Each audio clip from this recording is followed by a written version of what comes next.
Ngā mihi o te wai ki a tātou. Ki na mana, kurakua, hui hui mai nei tēnā koutou. I wish that happened everywhere I went. That's so nice of you. I wanted to share with you why, as an amateur observer of the arts, as a rural girl with very little creative flair, feel so strongly about one little word when it comes to the arts sector. And that one little word is access. I want to start by sharing with you an excerpt from a speech given by a poet that I have long loved that I think sums up why this one little word when it comes to the arts is just so valuable and important to be. Now, to be fair, I wasn't someone who came to poetry at an early age, or at all really. Growing up in Morrinsville, I was much more likely to be reading books by Barry Crump and Arctic explorers. I guess I had a creative streak, but I mostly indulged that by being a part of an amateur dramatics at the Morrinsville Little Theatre. I played bit parts like Sing So, the lady in waiting in Aladdin. In fact, my acting career low will forever be when the lead for Aladdin got laryngitis. Rather than replace her entirely, they had her mouth her lines but had me sing her songs from off stage in some form of bizarre ventriloquism. But I first happened upon my love of great poets when I travelled to Chile. One night after a long day of meetings, I was a member of a voluntary international organisation, we found a local restaurant to eat, and sitting on the table were a set of paper placemats, and they had an image of a man I was vaguely familiar with, but next to it a sketch of his face and the words of one of his poems. It was the infamous Chilean poet Pablo Neruda, and I still remember it.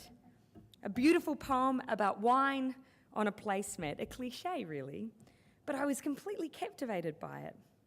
A few short years later, after 2005 election, I moved to New York, naively thinking I could have an alternate OE.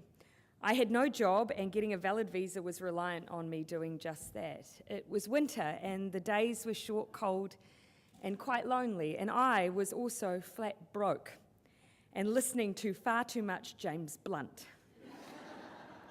But I did find a reprieve. It was a bookshop called Strand Books, and it was my happy place. I would roam the shelves for hours, picking up books by authors I hadn't read and finding the odd second-hand book in the bowels of the building. One day I decided to look for my old friend Pablo Neruda in amongst the shelves of exotic poets, pulling off names of others I'd never ever heard of and prying open poems that grabbed me. That was how I discovered Wisława Szymborska.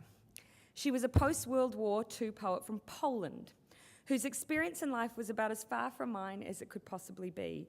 And yet, when she spoke in riddles, irony and humour all at the same time, I felt like I was reading someone that had an eye of someone from home. She felt familiar but insightful. She made me wonder and laugh and look at name things completely differently.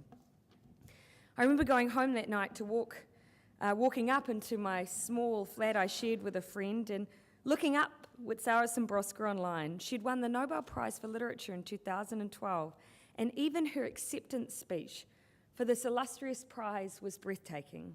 And it's an excerpt from that speech that I want to share with you now, where Wisława discusses the privilege of being a poet. She says, "Inspiration is not the exclusive privilege of poets or artists generally. There has and always will be a certain group of people who inspiration visits.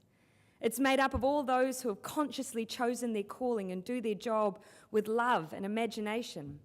It may include doctors, teachers, gardeners, and I could list 100 more professions.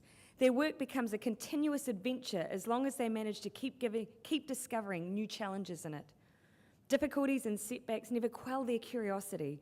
A swarm of new questions emerges from every problem they solve. Whatever inspiration is, it's born from a continuous, I don't know why. There aren't many such people. Most of Earth's inhabitants work to get by. They work because they have to. They didn't pick this or that kind of job out of passion. The circumstances of their lives did the choosing for them. Loveless work, boring work, work valued only because they haven't got even that much, however loveless and boring. This is one of the harshest human miseries. And so, though I may deny poets their monopoly on inspiration, I still place them in a select group of Fortune's darlings. Fortune's darlings, which Sawa describes them as those who seek and find inspiration in the work they do. I would go a step further and define Fortune's darlings as those who may not be the source of inspiration and creativity themselves, but who access it in others. And we won't always challenge ourselves and the world around us through our own written word, but the pen of others can be just as powerful a source of motivation, of curiosity, of inspiration. We may not all take to the stage as an outlet, as sing so, but witnessing these stories can have just as measurable an impact.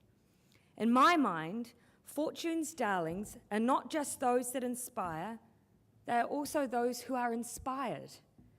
And there is one thing that stands in the way of creating a country where everyone is Fortune's darling. It's access. This key concept, the idea that creativity and the joy that comes with it should never be the domain of the few and the privileged. And this is one of the key motivations and aspirations that I have as Minister of Arts, Culture and Heritage. My goal, and I know it is shared by Creative New Zealand, is that all New Zealanders, young or old, rural or urban, that they are all able to access the arts in whatever form supports their well-being, even if it's James Blunt. Now, CNZ have given me a snapshot, a preview of how we're tracking on that front. And while there are lots of things to be positive about, there is more work to be done, especially for young people. I worry about the state of the world for our next generation. I worry about the pressure that they feel a pressure around conformity, about whether or not they feel they can be who they are, wherever they are. But I also believe the arts, the creative sector, embedded within our education system particularly, can provide a relief, a release, and a way for them to channel some of their creative outlets. Increasingly, as you'll already know, research supports what those in the sector have known for quite some time, that the arts provides enormous benefit for young people. And I think it was probably reinforced by a piece I didn't manage to see but wish I had at the Comedy Festival by Chris Parker, who won the Fred Award, and I understand touched on arts and education and his experiences growing up as a young person who defines himself probably as other. Early involvement in the arts also helps our creative industries, and it develops innovative thinkers with transferable skills and modern employers are looking for. It gives a whole person the skills they need in the future, changing future world. And that's why I'm delighted to announce, on behalf of Creative New Zealand, its new Youth and Young People initiative. Creative New Zealand's governing body, the Arts Council, has made provision to invest a total of $5 million over the next 5 years in a program of work aimed at involving young New Zealanders in the arts. I understand that Creative New Zealand and their staff are currently working on the finer points, and I really look forward to seeing how that will unfold over the next year.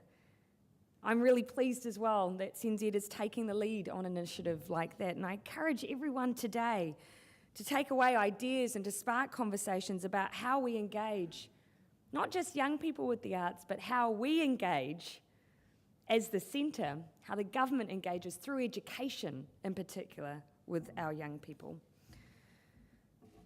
So today, I hope that you take heart from some of the statistics, the survey work that you see in front of you, but also see the opportunities that we have lying in front of us to do even more, to make sure we create a New Zealand where no one questions the role of the arts and cultural sector. Instead, we only question how we can do more, how we can reach more, how we can ensure that every single New Zealander, no matter where they are, is Fortune's darling. Tēnā koutou, tēnā koutou, tēnā tātou katoa.